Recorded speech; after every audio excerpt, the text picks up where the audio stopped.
bertemu kembali dengan Bu Fransi dalam pembelajaran IPS di tema 8, subtema 3. Apa saja yang akan kita pelajari di tema ini? Yuk langsung saja kita pelajari. Sebelum Bu Fransi membahas materi pada hari ini, Bu Fransi mempunyai beberapa menu belajar. Yang pertama adalah KD dan tujuan pembelajaran. Yang kedua adalah materi. Kemudian yang ketiga tugas, lalu yang keempat adalah penutup. Kita akan lihat satu persatu menu belajar berikut ini. Yang pertama adalah berisi tentang KD yang akan Bu Fransi ajarkan di tema ini. KD yang pertama adalah KD 3.2, menganalisis bentuk-bentuk interaksi manusia dengan lingkungan dan pengaruhnya terhadap pembangunan sosial, budaya, dan ekonomi masyarakat Indonesia. Lalu, KD yang kedua adalah menyajikan hasil analisis tentang interaksi manusia dengan lingkungan dan pengaruhnya terhadap pembangunan sosial, budaya, dan ekonomi masyarakat Indonesia. Sedangkan tujuan pembelajaran yang akan kita capai pada hari ini, yang pertama, kalian diharapkan dapat mengidentifikasi kegiatan ekonomi di masyarakat dengan tepat. Lalu yang kedua, kalian juga diharapkan dapat menuliskan contoh kegiatan ekonomi di masyarakat dengan tepat. Lalu yang ketiga, kalian juga diharapkan dapat mengidentifikasi manfaat dari suatu kegiatan ekonomi. Kemudian yang terakhir, kalian diharapkan dapat membuat diagram kegiatan ekonomi di masyarakat dengan tepat. Baik, itu KD dan tujuan pembelajaran kita pada kali ini. Langsung saja kita bahas untuk materi pembelajaran kita. Yang pertama yaitu pengaruh kegiatan ekonomi terhadap kesejahteraan masyarakat. Masyarakat Indonesia melakukan beragam kegiatan ekonomi untuk memenuhi kebutuhannya. Setiap kegiatan ekonomi memiliki pengaruh terhadap kesejahteraan masyarakat. Sekarang kita akan lihat apa saja kegiatan ekonomi yang dapat mempengaruhi kesejahteraan masyarakat. Kegiatan ekonomi yang pertama yaitu produksi. Produksi adalah kegiatan mengolah bahan mentah menjadi bahan setengah jadi atau barang jadi. Orang yang melakukan kegiatan produksi disebut dengan produsen. Ingat, jangan sampai terbalik antara produksi dan juga produsen. Kalau produksi itu adalah kegiatannya, sedangkan produsen ini adalah orang yang melakukan kegiatan. Contohnya di sini adalah petani yang memproduksi beras. Para produsen ini otomatis membutuhkan pekerja untuk menyelesaikan segala macam kegiatan ekonomi yang berhubungan dengan mereka. Oleh karena itu, para produsen ini membuka lapangan pekerjaan bagi para pekerja. Nah, pembukaan lapangan pekerjaan ini yang dapat mengurangi jumlah pengangguran di lingkungan sekitar. Jika jumlah pengangguran ini berkurang, maka tingkat kesejahteraan di Indonesia akan meningkat.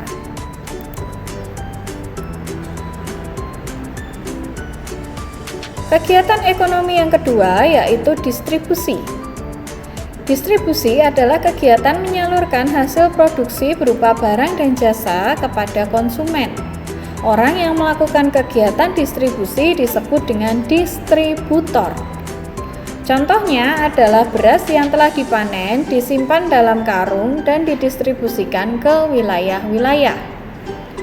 Nah, fungsi dari kegiatan distribusi ini agar hasil produksinya ini bisa merata dan diterima oleh seluruh masyarakat. Dengan meratanya hasil produksi ini, maka kebutuhan masyarakat akan terpenuhi dan kesejahteraan pun dapat tercapai.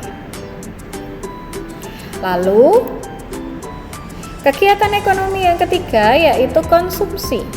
Konsumsi adalah kegiatan memanfaatkan dan menggunakan hasil produksi yang berupa barang atau jasa untuk memenuhi kebutuhan hidup.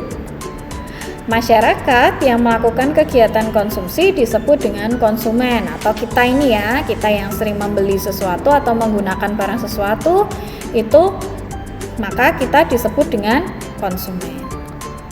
Contohnya, pembeli sebagai konsumen dari beras. Masyarakat yang melakukan kegiatan konsumsi ini adalah untuk memenuhi kebutuhan hidup. Jika kebutuhan sudah terpenuhi, maka masyarakat dapat dikatakan sudah meraih atau tingkat kesejahteraannya sudah meningkat karena mereka mampu memenuhi kebutuhan mereka sendiri. Baik, untuk materi yang kedua adalah manfaat dari suatu kegiatan ekonomi. Suatu produk atau barang yang kita konsumsi merupakan hasil dari proses beberapa kegiatan ekonomi. Contohnya adalah jenis kegiatan yang terlibat dalam pembuatan produk mebel, atau dalam hal ini Bu Fransi ambil contoh adalah kursi.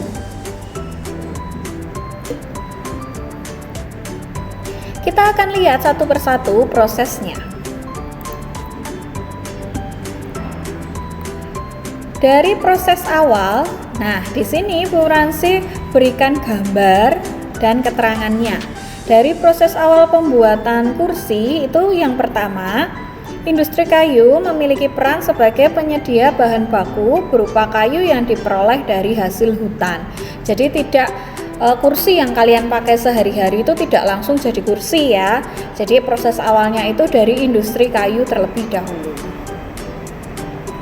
Lalu proses yang kedua adalah kayu tersebut kemudian diolah oleh perajin kayu hingga menjadi bahan jadi yang dapat dimanfaatkan oleh konsumen. Jadi setelah ada di industri kayu, kemudian kayunya diolah oleh perajin kayu. Kemudian proses yang ketiga, kursi kayu dari perajin disalurkan oleh penjual mebel. Jadi setelah perajin kayu membuat kursi kayu, setelah jadi kemudian dapat dimanfaatkan, maka kayu-kayu tersebut diantarkan ke penjual mebel. Nah, dari penjual mebel ini maka kursi tersebut dibeli oleh konsumen untuk dipakai dalam kehidupan sehari-hari mereka. Jadi itu contohnya. Apakah prosesnya selalu 3 ini proses kegiatan ekonominya? Tidak ya, bisa juga lebih dari 3 proses kegiatan ekonomi. Hanya di sini Bu Fransi contohkan kebetulan prosesnya hanya mencapai 3 saja. Baik, itu tadi materi yang sudah disampaikan oleh Bu Fransi. Nah, selanjutnya Bu Fransi punya beberapa tugas untuk kalian. Nah, agak berbeda dengan pembelajaran selanjutnya. Bu Fransi di sini selipkan untuk kita melakukan tanya jawab. Hanya 5 pertanyaan saja dan ini pasti mudah bagi kalian. Kita coba satu persatu ya. Kita coba dari nomor 1 terlebih dahulu. Soal nomor 1 adalah kegiatan mengolah bahan mentah menjadi bahan setengah jadi atau barang jadi disebut apa? Coba kalian jawab. Betul sekali, jawabannya adalah produksi. Nah, jadi kegiatan mengolah bahan mentah menjadi bahan setengah jadi itu adalah disebut dengan produksi. Lanjut ke soal nomor 2. Orang yang melakukan kegiatan produksi disebut dengan tadi yang Bu Fransi sampaikan. Jangan sampai terbalik. Apa ya jawabannya? Betul sekali, jawabannya adalah produsen. Lalu lanjut di tanya jawab yang ketiga adalah kegiatan distribusi adalah. Hayo, siapa yang bisa menjawab pertanyaan ini? Oke, kegiatan distribusi adalah kegiatan menyalurkan hasil produksi yang berupa barang dan jasa kepada konsumen. Kita lanjut ke nomor 4. Dengan meratanya hasil produksi, kebutuhan masyarakat akan terpenuhi. Betul sekali. Lalu kita ke soal yang terakhir. Masyarakat yang melakukan kegiatan konsumsi disebut dengan, ini pasti kalian semua sudah tahu, yaitu konsumen. Nah, itu beberapa soal tanya jawab kita hari ini ya. Memang tidak semua Bu Fransi tampilkan. Nanti Latihan ini akan kalian lanjutkan di live worksheet. Jadi nanti setelah pembelajaran ini, setelah kalian simak video pembelajaran ini, nanti kalian silahkan langsung buka akun live worksheet kalian, lalu kerjakan tugas IPS yang ada di live worksheet. Setelah itu nanti kalian Bu Fransi minta juga untuk membuat diagram kegiatan ekonomi. Baik, itu saja materi yang bisa Bu Fransi sampaikan. Semoga materi ini dapat bermanfaat bagi kalian yang sedang belajar dari rumah. Jangan lupa untuk tetap menjaga kesehatan dan memakai masker. Sampai jumpa.